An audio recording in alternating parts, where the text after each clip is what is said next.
What if the thing you've been ashamed of is actually proof of how strong you are? Most people think mental strength looks loud, confident, unbothered, always in control. But real mental strength is quiet. It hides in the people who feel everything deeply, the ones who overthink at 2 a.m., the ones who carry the weight of 1,000 unspoken thoughts and still show up the next day. If you've ever felt too sensitive for this world, too aware, too tired from just existing, this video was made for you. Here's what psychology has slowly started to understand. The people who struggle the most internally are often the ones wired for the deepest resilience. Not because pain makes you strong, but because the capacity to feel that deeply requires a nervous system that is extraordinarily attuned. You were never broken. You were never too much. You were simply operating at a frequency most people don't understand. And today, we're going to name that. Sign 1. You feel emotions deeply, and you manage them anyway. Emotional intensity is not emotional weakness. Research in affective neuroscience shows that highly sensitive people have a more reactive amygdala. That's the brain's alarm system. It fires faster, louder, longer. And yet, you still get through the day. You still make decisions. You still hold yourself together when everything inside you is screaming. That's not fragility. That is extraordinary regulation under pressure. Sign 2. You've been through something that would have broken most people. And you're still here. Not perfectly healed, maybe still carrying pieces of it, but here. Psychology calls this post-traumatic growth. The quiet transformation that happens when someone survives something painful and comes out with a different kind of depth. You don't advertise it. You don't make it your identity. But somewhere underneath the exhaustion, something in you became unbreakable.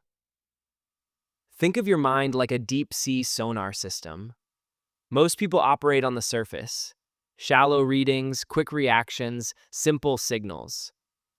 But your mind goes deeper. It picks up frequencies others miss. It processes layers of meaning, emotion, consequence, and nuance, all at once. That kind of depth is disorienting when no one around you is built the same way. But it is not a flaw in the system. It is the system. Sign 3. You set limits, even when it costs you something.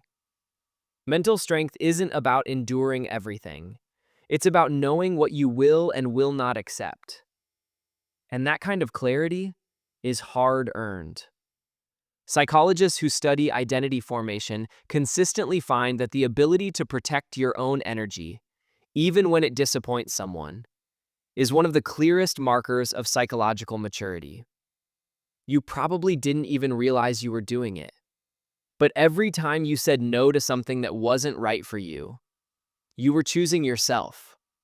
Quietly, firmly, bravely. Sign 4. You sit with uncertainty instead of running from it. Most people need answers immediately. They need to know how things will turn out. They need reassurance, resolution, closure. But you've learned to exist in the in-between, to keep moving even when nothing is confirmed, to carry open questions without letting them destroy you. Psychologists call this tolerance for ambiguity, and it is one of the rarest cognitive strengths a human being can develop. Imagine a tree in a storm. The ones with shallow roots snap. The ones rooted deeply bend dramatically. They look like they're about to break. Every branch shaking, every leaf pulled sideways. But the roots hold. That bending, that terrifying, visible struggle is not weakness. It is exactly what survival looks like from the outside. Sign 5. You reflect before you react. In a world built for instant responses, the pause is an act of discipline. Neuroscience shows us that the prefrontal cortex, the part of the brain responsible for judgment and self-control, requires a moment of space to override emotional reactivity. You give it that space. Maybe people have called you quiet, withdrawn, slow to respond. What they were actually witnessing was you choosing thought over impulse. That is not passivity. That is precision. Can we just sit with something for a moment? Because no one tells you this enough. The fact that you're still questioning yourself, still searching for meaning, still trying to understand yourself and the world around you, is itself a form of strength. Weak minds stop asking questions. They settle into comfortable explanations. You never stopped asking.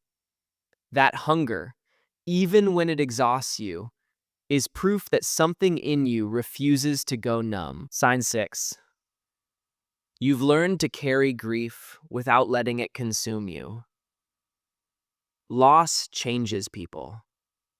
Disappointment changes people. And you've had your share of both.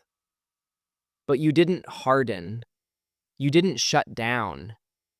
You grieved. And somehow, quietly, you kept going. Psychologists studying emotional resilience describe this as integrated processing, the ability to hold pain and still function, still feel, still connect. Most people either bury it or drown in it. You carried it. That is one of the most human and most powerful things you can do. Sign 7. You keep growing, even when no one is watching. You don't grow for applause. You grow because something inside you demands it. You read. You reflect. You question old versions of yourself. You've quietly outgrown beliefs, habits, and even people. Not out of arrogance, but out of a deep, private commitment to becoming more whole. That kind of growth is invisible to most people around you, but it is relentless, and it is real. Mental strength isn't a shield. It's not armor. It's not the absence of fear or doubt or pain. It's more like a river. It doesn't stop for anything in its path. It moves around obstacles. It carves new directions.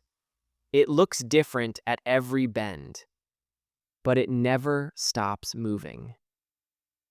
You came here today maybe looking for validation, maybe looking for a name for something you've always felt but couldn't explain. And here it is. You are not stuck. You are not broken. You are not behind. You are someone who feels deeply, processes quietly, and carries more than most people ever will. And that is not your burden. That is your blueprint. The world needs people who go beneath the surface, who ask harder questions, who choose depth over noise. That person is you, and it always has been.